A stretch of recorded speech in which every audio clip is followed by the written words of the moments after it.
तुम सियासी सेकुलरिज्म को मत मानो खुदा के लिए। क्या मिला तुमको? तुमने मस्जिद को खो दी सेकुलरिज्म के नाम पर। तुम्हारी हमारी शरीयत में मदाखलत की बात हो रही है। मेरे भाई बेदार हो जाओ, सिर्फ वोट डालने वाले मत बनो। किसी कौम के लिए 20 साल 30 साल 40 साल बहुत हो गया। तुम कब तक भेड़ बकरियों की तरह चलोगे? क्या तुम में एतमाद नहीं है? क्या तुम में कॉन्फिडेंस नहीं है? क्या तुम मुल्क की क़ियादत नहीं कर सकते? क्या तुम लीडर नहीं बन सकते? क्या तुम असदुद्दीन ओवैसी से बेहतर कायद नहीं बन सकते? तुम बन सकते, सिर्फ शर्त यह है कि तुम अपने आप में एतमाद पैदा करो। हेलो दोस्तों, बिहार इलेक्शन जैसे जैसे करीब आता जा रहा है वैसे वैसे जो है बिहार में एक अलग तरह के लोगों के अंदर ऊर्जा पैदा होते जा रही है और एक अलग तरीके की जैसे ताकत बनती नजर आ रही है।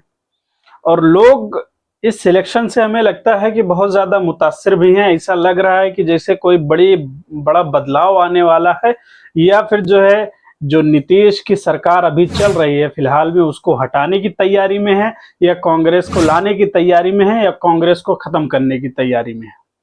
कुछ तो मामला ऐसा चल रहा है, इसलिए कि जो बिहार की जनता है, जो बिहार के लोग हैं, जो बिहार के किसान मजदूर वर्ग है, जो दिन भर दिहाड़ी करके, अभी तेजस्वी यादव का बयान आया कि यहाँ पे सिर्फ जो है विक्ट्री लगाएंगे, मतलब ट्रेन यहाँ से जाएगी सीधा गुजरात, गुजरात में फैक्ट्री लगेगी, गुजरात में काम करेंगे, यहाँ पे जो है सिर्फ लोग मजदूर यहाँ से जाएंगे। अरे ट्रेन आनी चाहिए, राणा रंजीत भी यही कह रहे हैं कि ट्रेन और जगह से भी बिहार को आनी चाहिए कि लोग यहाँ पे आके काम करें। ऐसा कुछ माहौल बनाना चाहिए, ऐसा कुछ व्यवस्था करनी चाहिए बिहार में। और राणा रंजीत जो है MIM के प्रवक्ता हैं और बहुत अच्छे बेबाक अंदाज में हैं, वो भी ठाकुर हैं और अपने लोगों को साथ लेके चल रहे हैं। देखना ये दिलचस्प होगा कि क्या असदुद्दीन ओवैसी के साथ ठाकुर समाज जो वहां का है, ढाका का, जहां से वो इलेक्शन लड़ रहे हैं, उनके साथ आता है या नहीं आता है।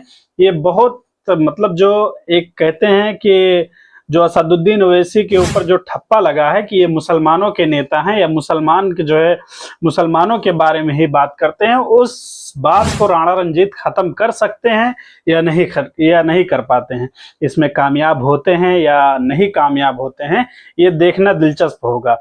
और दूसरी बात, जो राहुल गांधी, तेजस्वी और अखिलेश यादव ये तमाम के तमाम जो है अपने खेमे में किसी और को घुसने नहीं दे रहे हैं, किसी और को जाने नहीं दे रहे हैं। हालांकि मुकेश साहनी जो बीजेपी के प्रवक्ता थे, अभी पिछले इलेक्शन में बीजेपी के साथ गठबंधन करके वो इलेक्शन लड़े थे, तो उनका तो जो है आना जाना लगा हुआ है। अभी एक नए नेता बन के उभरे हैं, कन्हैया कुमार नाम है उनका। कन्हैया कुमार जो कि बहुत अच्छे प्रवक्ता हैं, बोलने में बहुत अच्छे हैं। कांग्रेस की तरफ से जो है कांग्रेस के उससे टिकट पे इलेक्शन लड़ेंगे, बिहार में लड़े भी थे, हार गए थे, लेकिन फिर से जो है उनको आगे किया जा रहा है। लेकिन तेजस्वी यादव उनको अपने खेमे में जगह नहीं दे रहे हैं, उनको अपने बगल नहीं आने दे रहे हैं, क्योंकि उनको ये डर है तेजस्वी यादव को कि अगर कन्हैया कुमार हमारे बगल आ गए तो पहली बात तो ये पढ़े लिखे इंसान है और हम हैं 9वीं फेल। JNU का पढ़ा लड़का और 9वीं फेल में जो है जमीन आसमान का फर्क रहेगा। और बात करने में ये तो जो है तेजस्वी यादव खैनी की बात करने लगते हैं। अब कन्हैया कुमार तो खैनी की बात करेंगे नहीं, वो बात करेंगे भाई फिर ऊंचे लेवल की बात करेंगे कि हाँ जो है क्या बोलते हैं ये चीजें होनी चाहिए बिहार में, बिहार के लोग, दुनिया के लोग बिहार में आए काम करने के लिए, इस लेवल की बात करेंगे। तो तेजस्वी यादव इससे भी डरे हुए हैं, वो कन्हैया कुमार को अपने खेमे में नहीं ले रहे हैं। हालांकि राहुल गांधी और तेजस्वी का जो अभी कदम से कदम मिला के चल रहे हैं, वो हमें लगता है सिर्फ बाहरी दिखावा है। जिस दिन इलेक्शन हो जाएगा, रिजल्ट आने की तैयारी, रिजल्ट आने वाला रहेगा, कुछ भी मामला गड़बड़ होता है, दोनों में ऐसा टकराव होगा कि जैसे कुछ दिन पहले क्या बोलते हैं अखिलेश यादव राहुल गांधी को कह रहे थे कि इनको वोट मत देना, वीडियो है मैं डाल दूंगा, आप लोग देख लीजिएगा। कांग्रेस को भी वोट मत देना, बहुत चालू पार्टी है कांग्रेस, सावधान रहोगे कि नहीं रहोगे? अरे जब हमें धोखा दे दिया तो तुम कहां के बनते हो? लेकिन इतनी जो है, जो अभी राणा रंजीत की बात कर रहा था, राणा रंजीत जी अच्छे व्यक्ति लग रहे हैं, अच्छे व्यक्ति नजर आ रहे हैं। आप लोग जो है अगर बिहार से हो, उनके क्षेत्र के हो, तो उनको सपोर्ट कीजिएगा। और फिर दूसरी बात, लोगों के दिलों में बीजेपी और आरएसएस ने मुसलमानों की ऐसी नफरत बिठा दी है कि अगर दाढ़ी टोपी वाला इंसान कोई नजर आ जाए, इस डर में है राहुल गांधी और तेजस्वी यादव की, अगर दाढ़ी टोपी वाला हमारे साथ आ गया तो जो हमारा मुस्लिम वोट है और जो हमारा दूसरे वर्ग के लोग हैं वो भी कट जाएंगे। तो ये तो डर है। अच्छा, आप ये भी देखे होंगे कि पीएम मोदी जो है कहीं भी गए हैं, पंजाब गए तो पंजाबी बन गए, फिर ढोल बजाए, क्या मतलब जो है सारी चीजें की, लेकिन कभी जो है उन्होंने टोपी नहीं पहनी। हालांकि एक दो मरतबा कोई टोपी पहना रहा था, उन्होंने मना कर दिया, टोपी नहीं पहनेंगे, हटा दिया हाथ को, कि मतलब तुम्हारी जरूरत नहीं है।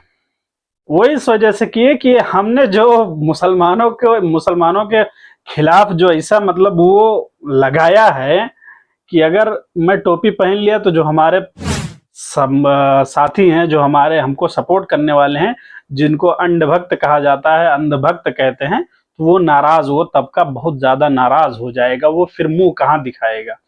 तो इस वजह से कभी नरेंद्र मोदी जी, प्रधानमंत्री जी हमारे, कभी टोपी नहीं पहने।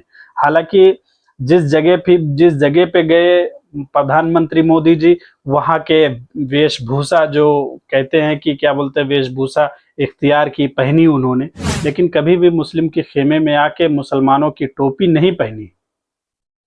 2014 से लेकर के अब तक, या फिर उससे पहले भी, ये मतलब जो है, ये तो उनका लोग कहते हैं कि कट्टर हैं, लेकिन दूसरी तरफ अगर असदुद्दीन ओवैसी अपनी पार्टी की, अपनी क़यादत की, अपने लोगों की बात करते हैं, या फिर जो है पूरे भारत की बात करते हैं, पूरे भारत में जो पिछड़ा वर्ग है, जो गरीब किसान मजदूर लोग हैं, उनकी बात करते हैं, तो उनको लोग कहते हैं ये बी टीम है। अभी इमरान प्रताप, क्या वो एनडीए के अघोषित गठबंधन से बाहर निकल आए हैं क्या? तो इंडिपेंडेंस आप लोग आरोप लगाते हैं कि वो एनडीए की, नहीं, हम आप छानबीन गढ़ी का बयान आया था कि वो जो है अघोषित गठबंधन से बाहर हो गए हैं क्या।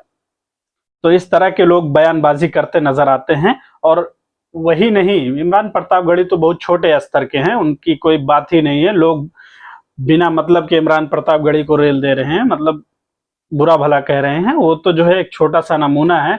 हमारे हमारे मुसलमानों में ही बड़े बड़े नेता हैं, बड़े बड़े अधिकारी हैं, जो कि कभी बीजेपी में रहते हैं, कभी जो है कांग्रेस में रहते हैं, कभी आरजेडी में रहते हैं, कभी अखिलेश यादव की पार्टी में रहते हैं, सपा में। तो वो भी इस चीज को दोहराते रहते हैं कि एमआईएम जो है वो बी टीम है। अभी आपको याद होगा 2020 में जब दिल्ली में इलेक्शन हो रहा था केजरीवाल उसमें जो है 70-80 सीटों पर लड़ रहे थे चुनाव। तो असदुद्दीन ओवैसी ने कहा था कि जो है वहां पे केजरीवाल जो है नरेंद्र मोदी के खिलाफ लड़ रहे हैं, हम वहां पे इलेक्शन अपना कैंडिडेट नहीं उतारेंगे, हम वहां पे इलेक्शन नहीं लड़ेंगे। लेकिन अभी जब दूसरी मर्तबा अभी जो फिलहाल में इलेक्शन हुआ, जब रेखा गुप्ता जी वहां की चीफ मिनिस्टर बनी है, सीएम बनी है, उस इलेक्शन में कांग्रेस भी लड़ी और फिर उसके बाद आम आदमी थी ही वहां पे, बीजेपी लड़ी। हालांकि आम आदमी बाहर हो गई सत्ता से, उसको जो है लोगों ने खारिज कर दिया। लेकिन बहुत दिमागदार आदमी है केजरीवाल। इसने जिस तरह से मुसलमानों के खिलाफ जहर बोया था, तो इसको तो जाना ही था। हालांकि हम ये नहीं कहेंगे कि खराब आदमी है या बेकार आदमी है, हम ये नहीं कह रहे हैं, हमें इन सारी चीजों में नहीं पड़ना है। बस ये कहना है कि असदुद्दीन ओवैसी अगर इस तरह की बातें करते हैं और अपने लोगों को साथ लेकर चलने की बातें करते हैं, तो वो बी टीम कैसे हो गए भाई।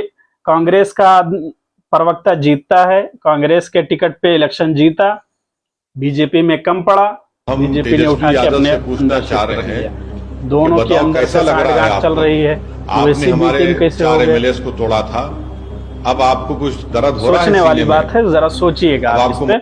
और फिर दूसरी बात, आरजेडी का भी वही हाल है।